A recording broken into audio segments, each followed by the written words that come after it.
Sa isang barangay merong isang kapitan na ang pangalan ay Ryan. Itong si Ryan, ay nag-iisa lamang sa buhay, hindi man lang niya naranasang magkaroon ng nobya o asawa, wala man lang siyang anak. Kaya lang meron siyang dalawang bata na palaki, itong si Yanyan at si Mara. Nung magbinata itong si Yanyan at nakatapos ng high school, hindi na ito nagpatuloy ng pag-aaral. Kaya ginawa na lamang ni Kapitan Ryan na kanang kamay. Samantalang itong si Mara naman, nung makatungtong ng kolehiyo at nagdalaga na, pinag-aaral na niya ito sa Maynila. Medyo madalang ng kanilang pagkikita. Sa tuwing maghahatid ng allowance, itong si Mara, ay inuutusan niya itong si Yanyan. Kaya lang, isang araw, busy-busy si Yanyan. Kaya si Kapitan Ryan na lang ang lumos ng Maynila para maghatid ng allowance si Mara.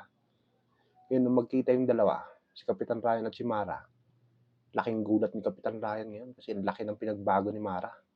Napakaganda nito at balingkinita ng katawan. Dahil sa mga ilang araw na tinagal ni Kapitan Ryan dito, nahulog ang loob niya rin sa dalaga ngayon. Nagtapat siya ng pag-ibig. Tinanggap naman ito ng dalaga.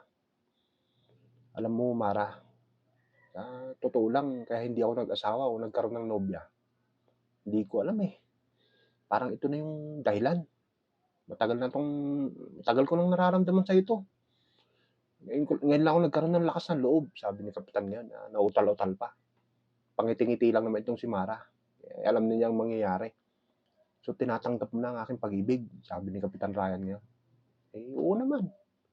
Kahit na malayo ang agwat ng edad natin, wala namang problema doon, sabi ni Mara.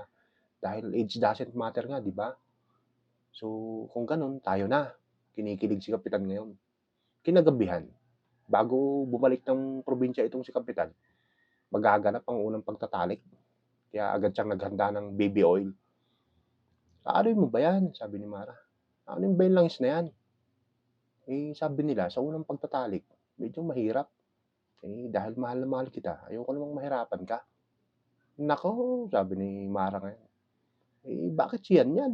Laway lang, katalo na.